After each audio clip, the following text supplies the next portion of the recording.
The Amateur is, I just watched 3 minutes of it. I'm really looking forward to watch it all. But it looks like something that it's a mix with espionage and dealing with grief and stuff. What can you tell me about the mood of this movie? I love that you said that because it is, for me, I keep thinking about grief and the toll that takes on all of us. And the film it's exciting. It has everything you want from a thriller. You have explosive elements. You have espionage. You're questioning everything at every moment. It's all those things we want from that type of genre, but at the heart of it is a real sense of humanity. And maybe that's the question of what would I do in that situation? So it puts you right there.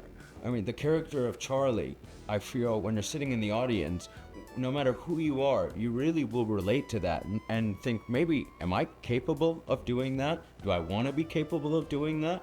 But there's multiple ways to deal with grief. And, we can bury our head in the sand and I guess it can be quite hard, but maybe that can be cathartic. But there are other ways of dealing things and finding some strength to go on, to go forward. And to incorporate that into a film that's an action film has never been seen before as far as I'm concerned. So I just kept wanting to do something that I've always wanted to see, but still haven't. So it takes that genre that we all love and hopefully to a perspective that we all haven't seen before. And I kept thinking that it must be hard for you, like to construct like a relationship with Rachel Brosnahan, and then she dies. I mean, the character. Yeah. So it's maybe a grief that for you as an actor, because you're not like acting with her anymore. I'll tell you this: we had, an extraordinary cast from Rachel to Lawrence Fishburne as a mentor. The fact that Rachel Brosnahan is in the film, everyone who came in, it felt like a coup, right? I mean, the cast for me is unprecedented in, people who would just come in for either a week or a month or a few days, because I think they related to how unique the story was. And sometimes you have moments where, as an actor, you recognize that, you have something that people will identify with in a certain way, something that you can attach your heart to, but can also be a part of a genre that you might not have ever expected certain actors to be a part of, including myself. But what I will say is there's extraordinary chemistry with all those actors, and Rachel I've known for a long time.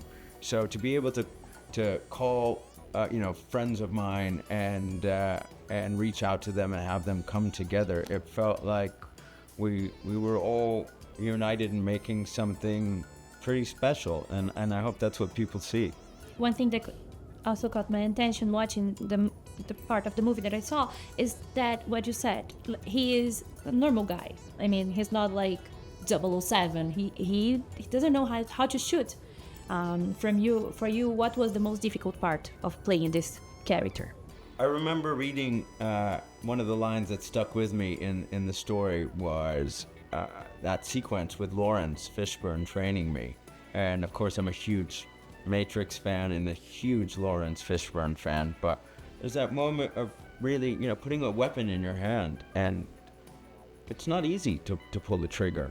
It's quite difficult, but we are used to people stepping in, on in front of a camera and being able to do it as if it's second nature.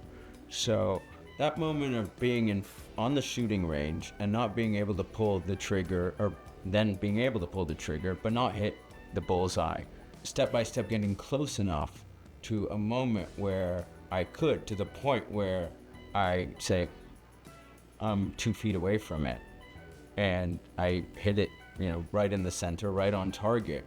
And the character says, I guess I just have to get that close. And that's what really struck me, was there's an ingenuity about it. And it gets a laugh because We should feel like we can do anything when it comes to holding a weapon in our hands. But this is the best weapon you have, and that's what Charlie has. Whoa.